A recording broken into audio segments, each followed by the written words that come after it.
میرے بھائیوں اور میری بہنوں، دنیا میں آ جانے کے بعد ہمارا سب سے قیمتی اثاثہ ایمان ہے۔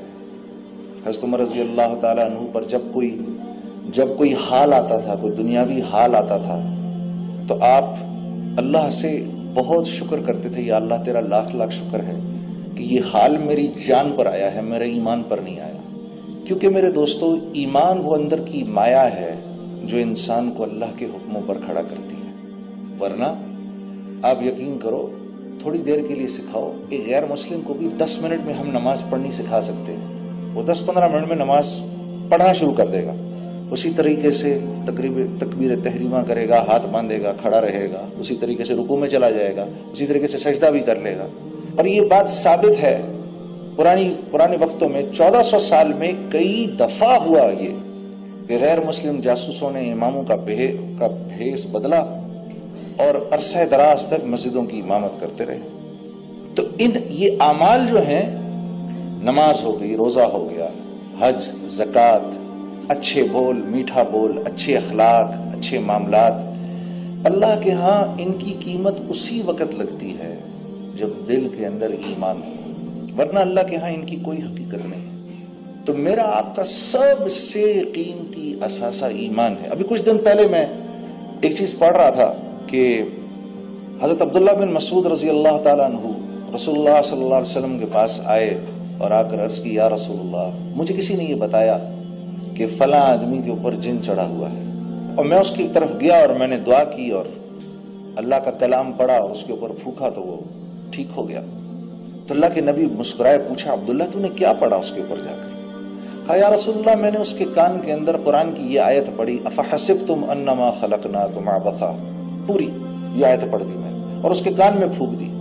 آپ صلی اللہ علیہ وسلم بڑے حیران ہوئے، عبداللہ بن مسعود کو دیکھا اور پھر آپ نے فرمایا، اے عبداللہ، تجھے پتہ ہے یہ آیت کیسی آیت ہے؟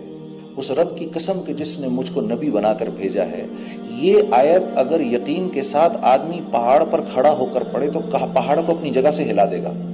اب میں یہ بات پڑھ رہا تھا اور مجھے یہ خیال آیا کہ پچھلے 4-5 سال سے کسی اللہ والے نے، کسی نیک بزرگ نے مجھے یہ کہا تھا کہ بھئی دیکھو، دن کے وقت یہ آیت پڑھ لیا کرو، دن کے شروع میں یہ آیت پڑھ لیا کرو، اللہ رب العزت تمہارے سارے دن کے کاموں کے لیے کافی ہو جائیں گے، تمہاری دعائیں قبول ہوں گی۔ تو مجھے یہ خیال آیا کہ یہ 3-4 سالوں سے تو میں اس آیت کو پڑھ رہا ہوں، لیکن میں نے کوئی اس کا افیکٹ نہیں دیکھا، نہ اپنی ذات پر دیکھا، نہ کسی اور پر دیکھا۔ تو مجھے وہ خیال آیا، بات یہ ہے کہ عمل تو عبداللہ بن مسعود نے بھی وہی کیا جو میں کر رہا ہوں، انہوں نے تو ایک ہی دفعہ کیا، میں تو 3-4 سال سے کر رہا ہوں۔ فرق یہ ہے کہ ان کے پاس وہ ایمان کی جو مایا ہے وہ ایسی ہے کہ یہ جو آیتوں کے بول ان کی زبان سے نکلتے ہیں تو وہ جو ڈیزائرڈ افیکٹس ہم چاہتے ہیں نا، وہ ڈیزائرڈ افیکٹ جو ہیں وہ ڈیزائرڈ افیکٹ ہو جاتے ہیں، اور میں پڑھ کے رہ جاتا ہوں۔ ابھی ہم حج پر تھے، بڑے فخر سے انہوں نے بتایا کہ بھئی اس سال تو 45 لاکھ آدمی نے حج کیا۔ اب 45 لاکھ لوگوں نے، الحمدللہ، کتنی بڑی بات ہے، امت مسلمہ میں سے 45 لاکھ لوگوں نے حج کیا۔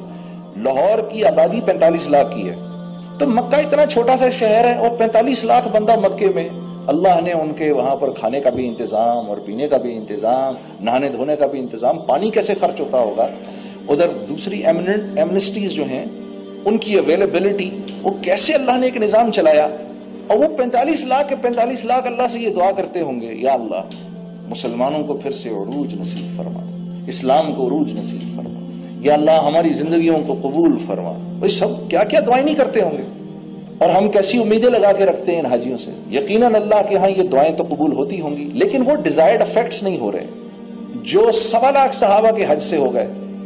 انہوں نے تو 30 سال کے اندر 1.25 لاکھ صحابہ ہی تو تھے جب اللہ کے نبی نے اس دنیا سے وصال فرمایا۔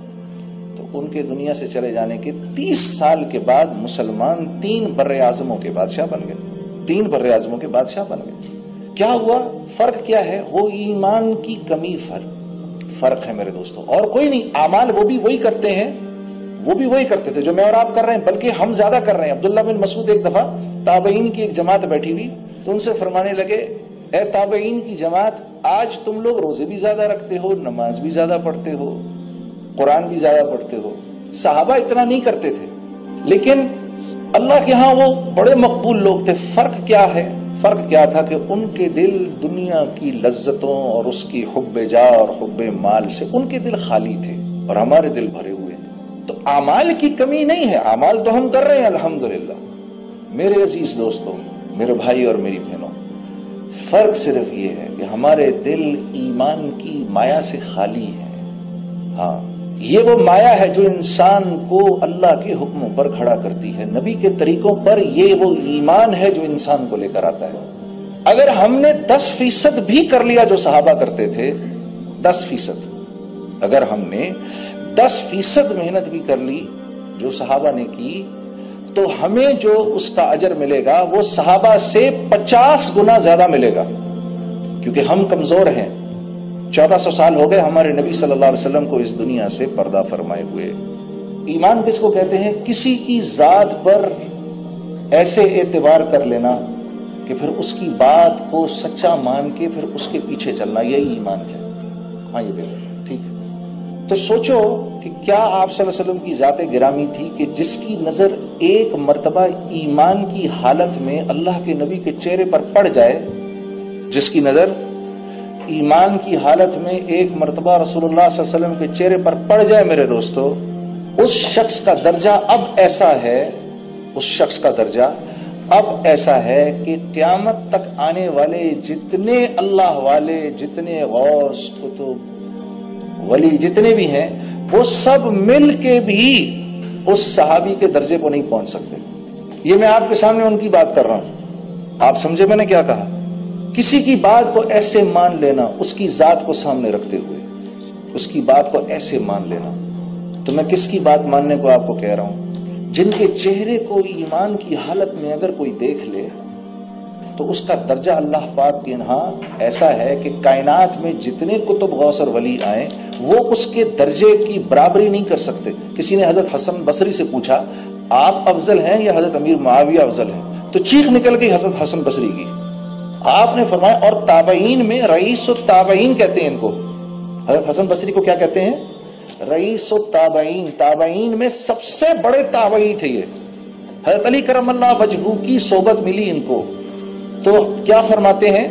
فرماتے ہیں اگر سارا کا سارا جہان حسن بصری سے بھر جائے تو حضرت امیر معاویہ کا وہ گھوڑا جس پر آپ جہاد کے لیے نکلتے ہیں، اس کی نتنوں میں جو گرد لگی ہے، سارا کا سارا بھرا ہوا جہان حسن بصری سے بھی اس گرد کا بھی مقابلہ نہیں کر سکتا۔ یہ ہے وہ درجہ اس انسان کا جس نے ایمان کی حالت میں رسول اللہ صلی اللہ علیہ وسلم کے چہرہ مبارک کی زیارت کر لی۔ تو سوچو جب مبارک زمان سے جو بات نکلتی ہوگی، ذرا سوچو اللہ کے ہاں اس کی کتنی قیمت ہوگی، کتنی قیمت ہوگی اس کی اللہ کے ہاں۔ اور اگر میں اس بات کو ماننے والا بن جاؤں تو میں اللہ کے ہاں قیمتی ہو جاؤں گا کہ گھٹیا ہو جاؤں گا؟ کیا ہو جاؤں گا؟ قیمتی ہو جاؤں گا۔ اب میری دعا اللہ رد کریں گے؟ کبھی نہیں کریں گے۔ کبھی اب مجھے اللہ ایسی زندگی دیں گے دنیا کے اندر، اللہ اب مجھے اللہ اس دنیا میں ایسی زندگی دیں گے میرے دوستو جس زندگی کی ہم میں سے ایک ایک تمنا رکھتا ہے۔ دین کی بات پھیلانا صدقہ جاریہ ہے۔ ثواب کی نیت سے ویڈیو کو شیئر ضرور کیجیے۔ جزاک اللہ۔